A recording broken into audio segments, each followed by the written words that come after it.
Hi, I'm Nid. I'm a wellnesspreneur and a former commercial lawyer, and I'm just sharing some tips to help some of those of you getting online during this slightly crazy period of history.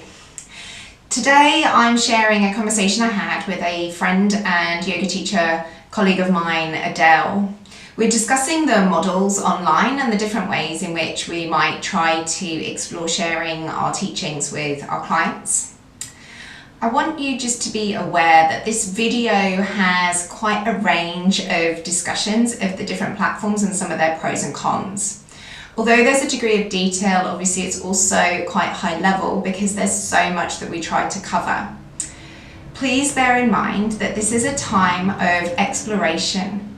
It's an opportunity for you to have a go at different technology and seeing what ways you find best to share online your gifts with your client base and how you like to communicate with your clients. Do remember, try one thing at a time. Take one step at a time when you're exploring the technology. If it's doing your head in and you can't find the button of where you think there should be something or you're told there should be something, please take a break. Go get that cup of coffee, go do something else and reset your mind.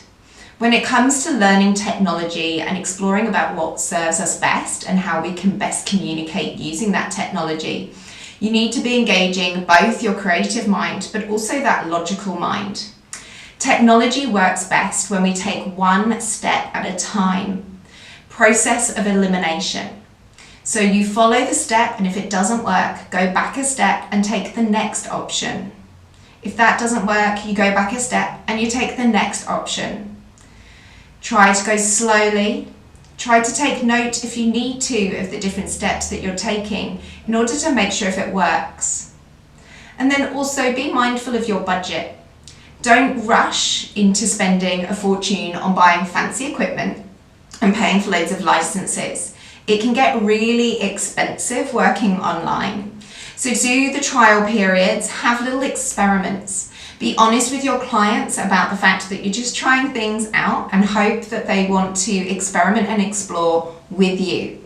Get their feedback if you can to find out what they felt worked best and how you presented in your best way possible. It's an opportunity to bring creativity and to bring logic and digital technology together. I hope you enjoy this video and just get a sense of the range of things that you might like to try. If something resonates with you, maybe prioritize that first and work through in the things that sound like they'll be the most fun for you to explore. Try to make this that fun, open-minded, childlike, playful experience so that you can share in your most vibrant way. We are really super keen to talk about the models of how we might structure some ideas that are out there and some of the possibilities of not just the big picture of what we would love to create in our bigger vision for the future and all the amazing components that might include, everything under the sun or bits of it, but maybe starting with just one or two tools to help make this process of transition a bit more manageable for us and also for our clients, because we have to remember our clients are also, some of them really learning a lot of new tech and new ways of having to do movement in their homes or receiving Reiki, and that is an adjustment for everyone. And the more tools we throw in at this time, the harder we're going to be making it, rather than what we're trying to do, which is help people feel well and as best as they can in the current circumstances, and also not overwhelm ourselves with shed loads to manage and new technical skills to suddenly all become our own IT masters. Yes, exactly. Because we're already stressed enough. We don't need to add a burden. Yeah. We've been going through some ideas for what model components there might be. And obviously, if you're used to teaching a group class, then live is the most natural kind of feeling, right? To still have our connection where we can talk to the clients, we can see and give them feedback. And it also gives that fixed time and place that we're all connecting, mostly at our computers rather than in the studio, but we're logging in and we're like, this is my time, and we can say to everyone at home, like, shush, it's my yoga class. you know, it helps give us structure in the day because we're turning up for a set time, which for some of us that it helps to have a bit of structure, Yes, and something definitely. to commit to and turn up to. Lack of spontaneity, and your character doesn't come out as a teacher and presumably as a student as well. You don't get that sense of connection as easily with the teacher. The relationship, which is just as important almost as the actual class that we're doing. Yeah. And so that can be really great. And also as a teacher, it means you can kind of stick to a bit of your timetable, or a, you know, decreased amount of your timetable. But as you've highlighted, it also puts quite the pressure and the demand on you to have to be committing to doing that, which at this time, maybe as a teacher, maybe you're an empath, you're very sensitive, and there might be times where it's really hard for you to be able to hold space for other people with a live class because you yourself are trying to work through the current process of life. Yes. And also you're now working from home, and perhaps you've got children who are really keen to get involved in your virtual class. So those are like some of the cons, right, for you thinking about doing a virtual class. Obviously, in terms of platforms, everyone seems to be jumping onto Zoom, and but there are obviously free, you know, there's free Zoom if you're less than 40 minutes and only have 3 people. So if you're doing privates, awesome solution. You know, you could do a half hour, 40-minute privates. You can even do longer than 40 minutes if you're doing one person. If you've got 2 people that you're teaching, then that 40-minute cap kicks in. And after that, you need to start looking at paying. So that's, you know, an aspect of Zoom. And it's easy to send out those links to people. Yes, you don't need to be technologically savvy to use Zoom. And it seems to be very robust. The video link seems to be very, very clear. Much better than Skype. So I've been to a Skype yoga class, and the quality was nowhere near as good. It was much more complicated for people to join the Skype call as opposed to the Zoom call, and the video kept freezing. It wasn't very user friendly. Actually, might be free, but yeah. Yeah, exactly. And that's the thing with Skype, is that although it's free, it's not really well curated as a conferencing facility. There are also things like Google Hangouts, which it's funny not a lot of people are using, but that is one of the options, and it does work. It's not, I would say again, like Skype, it's not as stable to use, and also it's quite funny when people sometimes do things like give themselves little ears or little moustaches, and then as their faces move around, they have like these little moving characters, which can make Google Hangouts quite entertaining.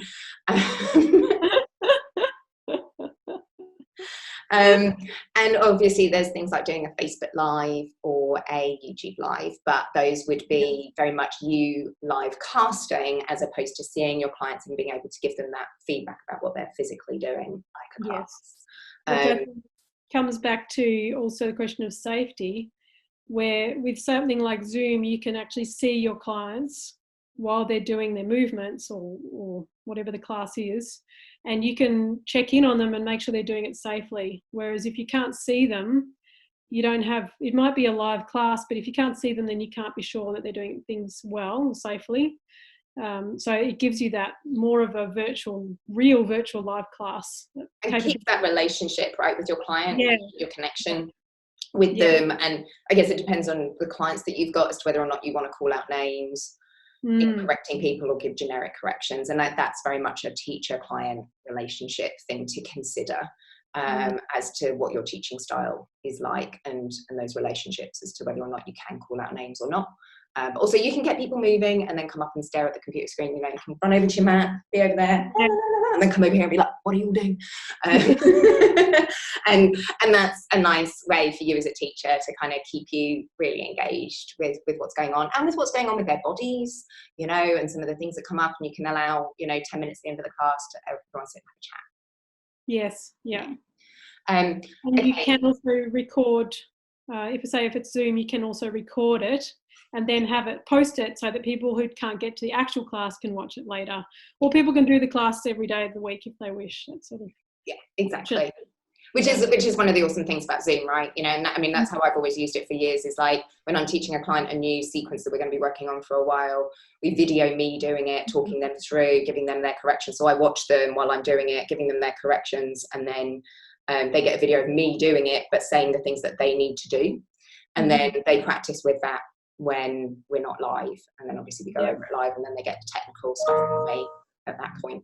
And with all of that, I think not to be missed is that sense of community. So if you're a teacher who your community is really important, and the people that you teach, and having that personal connection, then looking at platforms that enable you to keep that community connection, like you've talked about using Facebook or WhatsApp. You know, there are other platforms out there. There's quite a lot actually out there in terms of different communities that don't necessarily need to be on those classic Facebook-owned platforms, that are ways in which people can connect, and seeing how you want to interact. How much can you manage the community? You know, you've got to remember that now you're online, the content stays there. You're going to have to moderate and manage the conversation. And if conversation goes in a direction that you don't want it to, people say offensive things, you've got to manage that. And that can be really difficult, and it's a lot harder doing that online, doing it virtually, than sometimes it is in a studio where we're face to face. You don't have the body language or the immediacy, the support of the other people around you. I guess it's still the same in a virtual studio, for example, as it is in a real studio, where you might have on a real studio, you'd have on the wall your expectations of behaviour. But on, say, on a Facebook group or on a WhatsApp group, you'd post that as, like, pin the post to the top of the group, for example, and have all your expectations of behaviour and the consequences. By creating an online community, it's user-generated content, which was, you know, how do you manage and moderate people creating their content and sharing that? What are the rules around that? What are the guidelines? And what's the discipline of that? And it's really important to be upfront with people, but also you've got to stay aligned with that and not let people off. And that you know is just a different way of dealing with people online. Just like our virtual teaching is different, just like standing in front of the video is different if you're doing pre-recorded. Again, you're just coming to a different way of talking to people, where maybe what sometimes is said in a quiet corner is sometimes splayed then in front of everyone. And I guess if we're the moderator, then we just have to be on top of those conversations and show our integrity to holding the group space, so that if there isn't something right, we deal with it straight away, which then gives safety and security to the other people in the group, so that everyone feels that their interests are being looked after. And I guess in terms of managing your day, you know, even if you're in teaching one class a week, but you're wanting to have a group where there's that conversation, you need to be on top of that conversation, you know, twice a day, morning and night at least, if not more so. So, you know, if you don't like looking and logging in and being on pages that much and having that much interaction, then maybe you shouldn't be doing the community. Yeah, that's a good point, actually. Which is, it's important, you know, this is a really important time, I would say, in moving on to going online. It's so important to know what you can hold. Yeah, in the long term too. Yeah, what sustainably you can hold, and in a crisis you can hold. Yes, good point. Yeah, and that also raises a question that's another discussion really, but whether to group with other people or to join another existing model or studio that's online, or whether to go it alone. And those factors would come into that. Yes, and they all come up into that, weighing the decision about what's your direction forwards and what is going to support you best. And you know, taking that time to digest all of these options and really intuiting into what your gut says is going to be safe and manageable for you. Rather than jumping because everyone says, oh, that's a really great way of making money, that's such an easy solution, oh yeah, you'll be great at it, and you're like, I might be great at it, but I think I'll have a nervous breakdown in the process. You know, that's like, you've got to be honest with yourself, right? It needs to be manageable for your well-being, because you can't hold a space for the people and learn about holding a space in a new way if you're not already aligned with what you're trying to do and feeling good in it. And sustainable in it.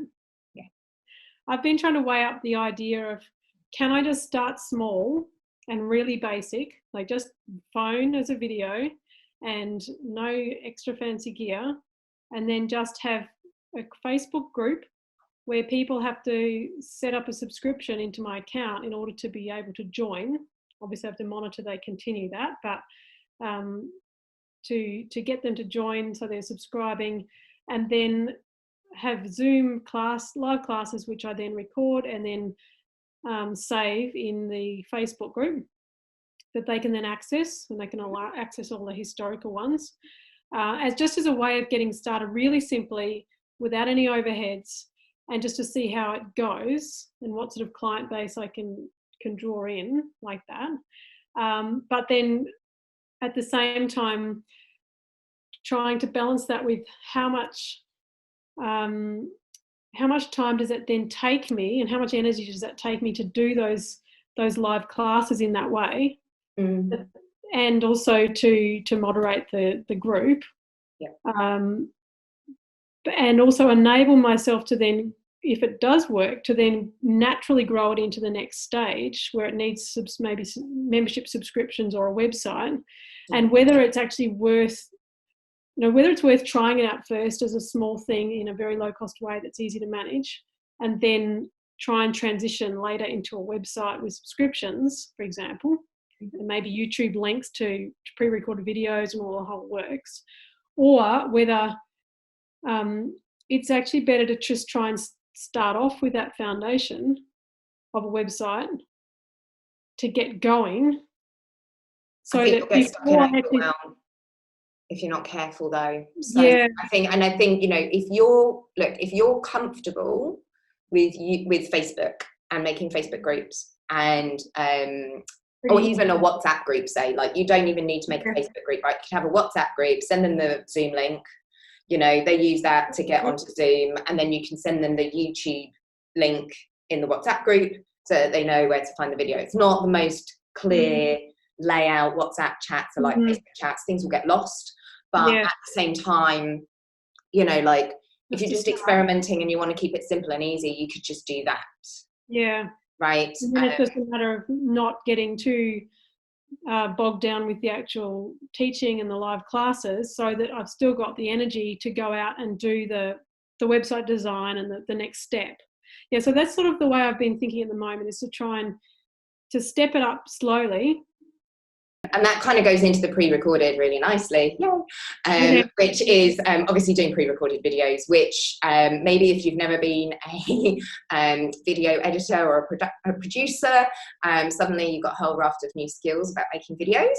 You can just do, camera, back of the room, here's a class, la, la, la, la, and share that out. I guess it depends how and where you're sharing that. So you could put that on a Vimeo platform. They've got memberships, I think, starting from like $9 Australian a month, which you can upload a certain amount of videos. They stay private within like a private section for your clients. So then you could be charging your clients to give them the links into Vimeo so that only they access it. So there's ways in which you can use, say, Vimeo as a really good video platform. It even has ways in creating subscriptions and stuff for pre-recorded videos. It's much slicker than YouTube in that respect. And that's a way of having private videos that you could then obviously be charging for. The quality of your video, is up to you as to what you could create. And then you could put them out in public, you could put them on YouTube. Yes. And if you just have it private, it wouldn't need to be as good a quality as if you're making a public. I guess it depends how much you're charging, maybe. Yeah, true. But if you're going to put on YouTube, it probably needs to be reasonably good quality, right? Because otherwise there's so much competition out there that people just aren't going to watch it if it's not. I think I would say yes. I think you can get away with the odd not very well made video if your content's good enough. You do see some fairly unexciting one face to camera, like, this is my YouTube video, but then, you think of some of the people out there, and there's some really beautifully crafted videos. And the other thing with YouTube is that you can be doing stuff for free for a long time before you qualify for the ad revenue. So there's a lot of tricks and tactics to having the right thumbnail pages, the right ways of tagging, getting yourself ranked in Google SEO, all of that stuff. Which is another whole layer of tech. Yeah, exactly. There's a whole layer of tech in becoming a YouTuber, which is fine if that's what you want to do. But anyone would tell you that becoming a YouTuber is a slow game, especially now. I'm sure everyone's trying to become a YouTuber. So, at least 18 months would be a good time frame to say you're going to be waiting before you get revenue. Yeah. So there's going to be a lot of unpaid work. That's a good question, actually. If you've got videos that you want to put on YouTube, but you also want to have clients who have a subscription to see those videos, you can't really do both, can you? Because if you've got your own Facebook group and you want to put your own recorded videos on there, or your Zoom live classes that you recorded, you can't go and then put those on YouTube, because then it's free, where they have to pay to be in the group or to go to Vimeo. Yeah, there are ways in which you could create memberships where you could just put a clip of your video on YouTube, say, to try and see if you could get more people who find it on YouTube, and maybe then they subscribe. But again, you come back to having to be a YouTuber to get people to be like, oh, that 20-minute clip's so awesome that I'm going to buy the 60-minute class. So it becomes a marketing tool. The other thing you can do with YouTube, if you don't want to pay for Vimeo, is that you can make them all private links, so that you just share the private links in other places, so that then that private link feeds through. So say Patreon works like that. You create them all as private links through to Patreon. Then when you're sharing the videos, they can see it within Patreon, because that private link is pulling the feed through from YouTube. Okay. And when I first started, I used to do all my private client videos on YouTube, but it was really hard for them to re-find them from just having that YouTube link, which is why when I moved to Vimeo, it was easier, because they could have a folder and everything was in it, and it was nicely laid out on the computer screen so they could find stuff. Whereas the YouTube link was quite annoying, I think, for a lot of them. So that's a way in which you could do pre-recorded videos. You could even take a live virtual class, record it, and then stick that on a private link on YouTube, and then it's just a question of where do you host those private links, whether it's that you have a secure place on your website, and that's obviously to stream a video, so they would still be streaming it from YouTube. It's not making it a downloadable file. Would you be able to do that with Facebook groups as well, where you could have a closed group that people have to pay to be accepted into, and then you have links to your private YouTube files? Yeah, you can put the YouTube links into that Facebook post. Obviously, someone could copy and paste those links out very easily into the rest of Facebook. And also Facebook doesn't organise it very nicely, so it's going to just be your posts. So like old videos will just get lost underneath whatever the community discussion is going to be happening within that Facebook group. Or you could try and create a private YouTube group maybe, and see whether or not that's a way of inviting people into YouTube privately. So if you did it with your own website, you could then also have different layers of membership, which would be able to access different levels of content. Potentially, it depends on the website platform that you use. Like WordPress, you could create that, but you'd probably need someone with technical skills to be able to help you design a membership platform. When I tried to do it with Squarespace, you can't really create membership tiers. You'd have to create different page logins with different pages behind that login. Okay, which is pretty complicated to manage. Yeah, so then exactly, and then you've got to be managing multiple different pages. So I think, when you're thinking about if you want to tier people's engagement with you, like you start to add in more layers of complication that you've got to manage. And obviously with pre-recorded, you could also do downloadable as an option.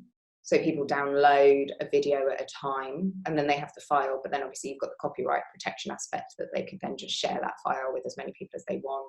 And you're not going to get any money for that, is being the risk, which is harder to control than streaming. So there's that side of it. I mean, obviously with the download, that you could definitely sell off your website. Most websites will allow you to like upload the MP4 file, and then someone pays an amount of money, and then there's a downloadable purchase. It just depends on the platforms that you use and how they do commerce. You could even do that on Shopify. The other one I forgot to mention actually is Gumroad. You can do that as packages. People can buy packages. But again, you'd have to package up the videos. It's not a subscription model. That would be a pre-buy packages of videos that you would have made, say. So you can sell a theme around your yoga therapy. Yeah. If you wanted. So you could do like a series of anxiety ones, download the anxiety ones. So it's less of a class rolling thing. So you could use that almost as a shop. Yeah. And separate from your video, your streaming videos. Or could you use Gumroad for all of those things where you have? Gumroad doesn't. Gumroad's better for like either a pre-designed program that you could design and put PDFs in it, you can put audio files in it, and you can put video. It's designed for creatives. So, but I know a lot of astrologers, lawyers, as well as like musicians and stuff who put their content on there. So you can put any of those files on there. You can design the files to be released in a certain order, which is what makes it a program. Or you can just have it that they literally are just purchasing like a book or a video.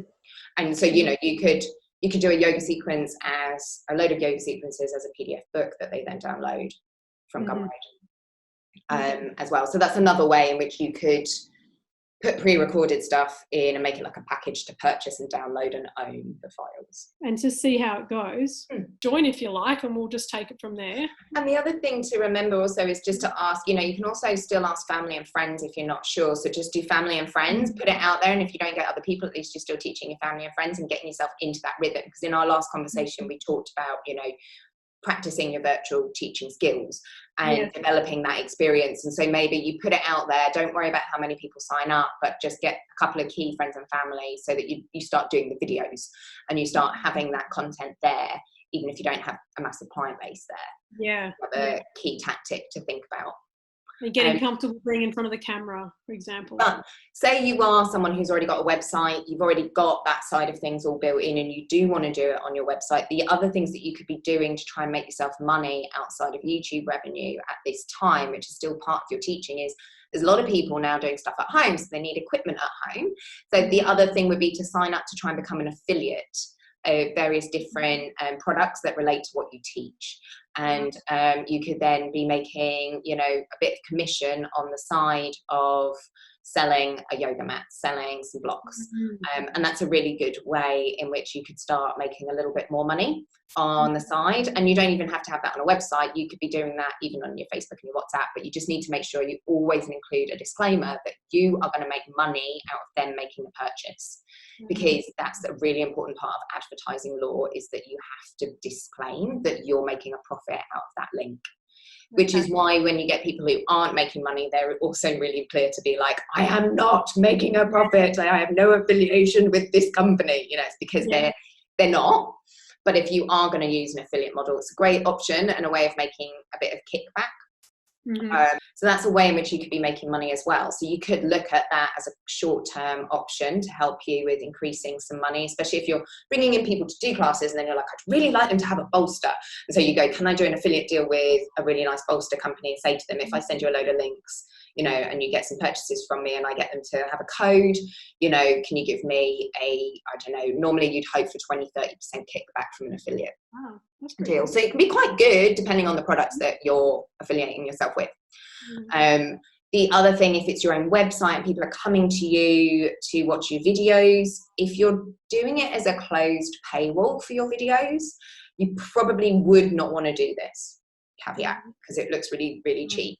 But if you are just putting your videos on your website, to get ahead of the YouTube problem, if you've got enough eyeballs on your website, would be to put advertising on your site. So you can have adverts running down, you know, right column or whatever on your website. And that would, those adverts being served, you can set it up through Google Ads. And by getting those ads served, you start, if people click on any of those ads, eyeballs on those ads, you're making money through the advertising on your website, and your videos are still free. And that gets you ahead of the YouTube. Could you even have a bit of a, it might be a bit too fancy, but you have your memberships, but also have a free front on your website, or free access to some content on your website that does have the advertising. But then if people want to join as a member, they then pay a subscription. They don't have the advertising. So sort of another way of... Exactly. And then they log in and there's no adverts, right? But it is a bit more complicated probably than just being able to do that. But it's a good idea, and it's a good way in which you could potentially get some advertising and then still have a premium option to try and make, you know, I mean, it's the freemium model, which the music industry was really reluctant to adopt in the early noughties when it came to streaming and downloading music. Effectively. And a lot of apps do that, right? You get a lot of apps that you get on your phone that have, you know, free to download, but to get premium content without all the ads. Spotify is exactly the same. You can have free Spotify with the ads. And then the last option is also trying to get sponsorship. Now, at this time, sponsorship may not work so easily. Don't know how many companies there are out there, and especially if you're not really big and have a big following. So it works for influencers and people who have that large reach. Most sponsors aren't going to look at you if you're under, 5,000 followers, if not more than that at this point, for helping them get their product out there. Yeah. But it also depends. Like, there are some small companies out there who would be looking to do partnerships, but also sponsorships less likely at a lower level to pay you money. You might just get some nice leggings. Yeah. Well, that's a good option for local companies. So if you have a local company that makes yoga gear, for example, you could give them a deal where you wear the logos or wear their gear and mention them, because you've got local clients, and then you could get, the free wear. And maybe as you build, you could build with them, and then maybe start getting a bit more kickback. Yeah, exactly. And these are all things that have been out there for years. It's just that maybe if you've not been doing this kind of work, it's understanding that you want to diversify and increase your revenue streams, especially at this time, and be looking at other ways in which you could bring things in. Just jumping into teaching and being paid per gig is the old model. And you want to be thinking about a new model and a new way in which you can be bringing in lots of different money from those different avenues that are out there. And also, but also look at them all and then stop and go back to that question we had last session of the values. Does it fit? Will it work for you? Is it something that with integrity you can say, I love this brand, please, go get the props from there, or, like, look at these leggings, don't I feel hot? And be natural with that. And if you don't feel like that and you're wearing these clothes and you're going, God, I feel a bit dowdy, then just not a deal to do. Good idea. Yeah, I think keeping with integrity is absolutely essential. Absolutely. Because otherwise it's going to impact us negatively. And we're not going to feel authentic to our clients.